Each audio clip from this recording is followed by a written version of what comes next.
first one we have is Sam Howell. Ryan has him ranked 12. Keoni has him ranked 4. Round 1, fight. It's outrageous. It is crazy that you think this guy who last time played the Giants could even score 2 touchdowns. He couldn't even throw a touchdown realistically. Lost to them 14-7. He had an interception. Didn't do anything. The Giants defense is okay against quarterbacks. 17th. Nothing to brag about, But Sam Howell's just up and down. If you really take the big Eagle games out of the way, he's been a mid quarterback. Health is good. He's lucky everyone else has been hurt. All right. He is a mid quarterback. People are starting to come back. Joe Burrow's back in form. I think these other quarterbacks are just better than him. I don't like this matchup for them. They struggle against the Giants. They tied last year. They lost the matchup after that. They lost the matchup this year. They struggle. It's just an NFC East rivalry. I don't care if it's at home or away. This is going to be a low-scoring slugfest. Well, I'll have you know, as Ian alluded to earlier, Sam Howell has the most passing yards in the league right now with 2,783. Also, 5 out of the past 6 games, he has finished as a top 10 quarterback, with 3 of those being in the top 5. Well, last week, 4 of the best quarterbacks were out on bye. I mean, some of these things are like, I understand. Still, that's what I'm talking about. 5 out of the past 6. He's had some good luck. Good job. Let's face it, in 2023, we're not really getting a whole lot of consistent quarterback play with people being up and down, week to week. But Sam Howell is, I would say, in the upper area of being a kind of a consistent guy. Dak is there for the time being. And Sam Howell, at least for right now in this stretch, he is as well. He has 3 weeks in a row with over 300 yards passing with 8 touchdowns in that span.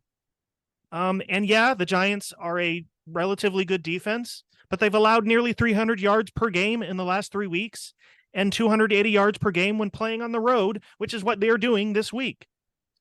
I think Howell has a chance to throw for over 300 yards and at least 3 touchdowns, like he pretty much has been as of late. He has not been, because you're making that 8. He's done 3 touchdowns a game. No, he had 3, and then he struggled in the Patriots game where he only had 1 touchdown and 1 interception, and then he went off against the Eagles. Also, 5 out of the 6 games, who's the game he struggled against? The team he's playing against this week, the New York Giants. He gets a second chance. And he's playing much better now than he was earlier in the season. Like, the Giants allow 26.6 points per game. That's at least 3 touchdowns for him. I think it's in line, and right now he's playing very well. Next up, we have Keoni versus Ryan again. This one's for DeAndre Swift. Keoni has him ranked at 23, and Ryan has him ranked 12 this week. Final round, fight!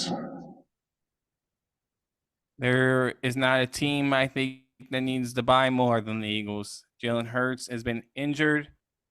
DeAndre Swift looks tired. They're coming off the bye, and the number one thing they're talking about is fixing the run game. And I think they do it versus the Chiefs. The Chiefs defense has improved, but they have not played a team willing to run the ball on them over and over and over. I think that happens. Swift is number one back. It has been clear. I know Gainwell got the touchdown. That could have easily gone to Swift. Swift is getting more receptions. He is used, I feel like, almost on every drive at this point, watching their games. The Chiefs, I think they're like a 20th versus RBs. Again, not great. This matchup to me is not going to be won by the pass game. It's going to be run by the run. Swift is going to lead the team. I just love that. I love him this week. I don't necessarily disagree with you. He definitely has the potential to finish as an RB1. He's done it quite a few times this year. I think especially though, as of late, he kind of needs to get a touchdown, which very well could happen in this game versus the Chiefs.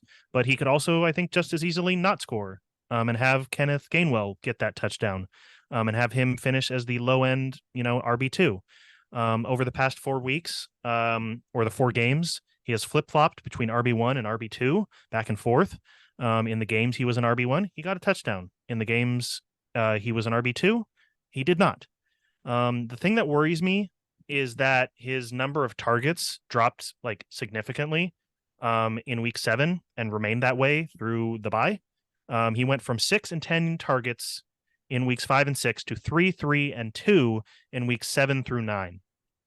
I think Gainwell, like I said, can just as easily take away those targets and find the end zone. So while Swift will still get a good amount of work, with him likely getting, his normal 15 to 20 touches, I'm going conservative this week and putting him at his floor against a defense that has improved. So that's why I put him as 23 as opposed to 12. I think he's going to finish kind of where he had been in those off weeks as of late. And I get that. The reason why I said he needs to buy weeks 2 through 5, 6, 8, 4, 4 yards per carry per game, right? Easy. He was going. And then you kind of see him get gassed out. It was 1, 4, 3, 2.